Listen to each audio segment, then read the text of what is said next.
14 جولای د افغانستان د تاریخ یوه مهمه ورځ ده. 14 جولای 1903 میلادي کال، یعنې نن نه پوره 51 کاله مخکې محمد داود خان د یوې سپینې کورته په ترڅ کې په افغانستان کې سلطنتي رژیم نسکور او پر ځای په افغانستان کې لومړنی جمهوري نظام رامنځته کړ. ځینې خلک محمد داود خان په دې تورنوي چې په افغانستان کې د اوسني ناورین بنسټ محمد داود خان ایښی، ځکه چې د ظاهر شاه رژیم یې په زور سره سقوط کړ. دغه ویډیو کې دې پوښتنې ته ځواب ویو چې رښتیا هم محمد داود خان په دغې قضیه کې رښتینی ده او که نه. په محمد داود خان باندې دغه نیوکې ته د دوه اړخونو ځواب ویو.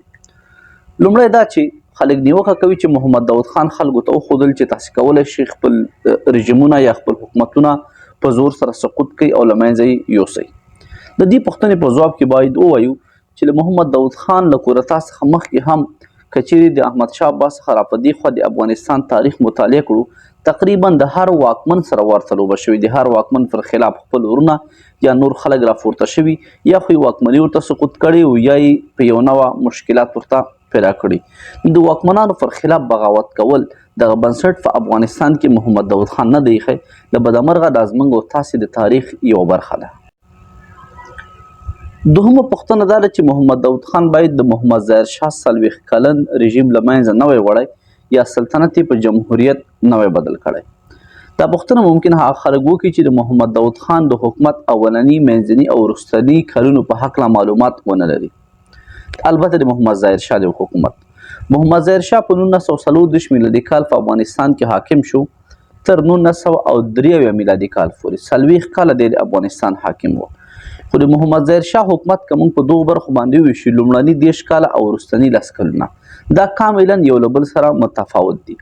د محمد ظاهر شاه وروستیو 10 کلونو ته منارشي حکومت ویل کیږي، یعنې یو داسې حکومت چې په هغې کې قانون حاکم نه وي، قانون و خو ولې تطبیق کېده نه. د محمد ظاهر شاه د حکومت وروستیو 10 کالو ته د ولسواکۍ یا د ډیموکراسۍ لسیزه وایي.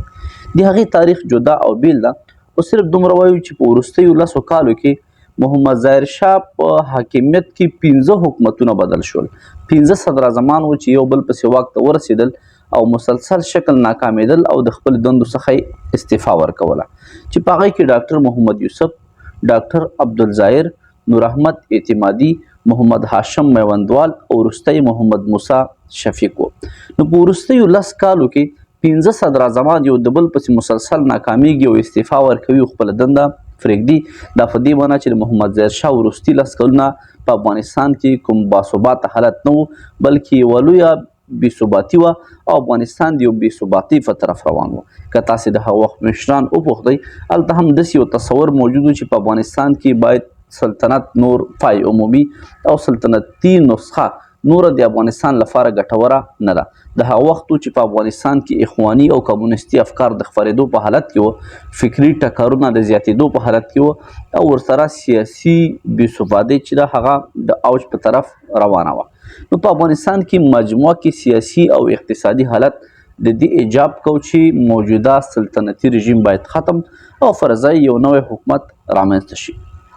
نه غواړم چې ووایم چې محمد داود خان 100% په خپل دغه قضیه کې یا په دغه کار کې رښتینی دی او د تاریخ ته محکوم نه دی. نه، داود خان هم مشکلات درلودل، خو ولې هغه پوښتنې چې د داود خان په اړوند د راپورته کیږي یا د داود خان د سپینې کورتا په اړوند کیږي چې داود خان باید دا کار نه وی کړی په دغه لاملو چې د ظاهر شاه حکومت باید دوام کړی وی، یا خلکو ته د سقوط کولو یا د حاکمانو د چپه کولو فرموله ورکړه، دا پوښتنې بې ځایه دي. ځکه دا کار محمد داود خان نه دی کړی. په ویډیو کې مو مخکې یادونه وکړه او ځواب مو ورته ووایه.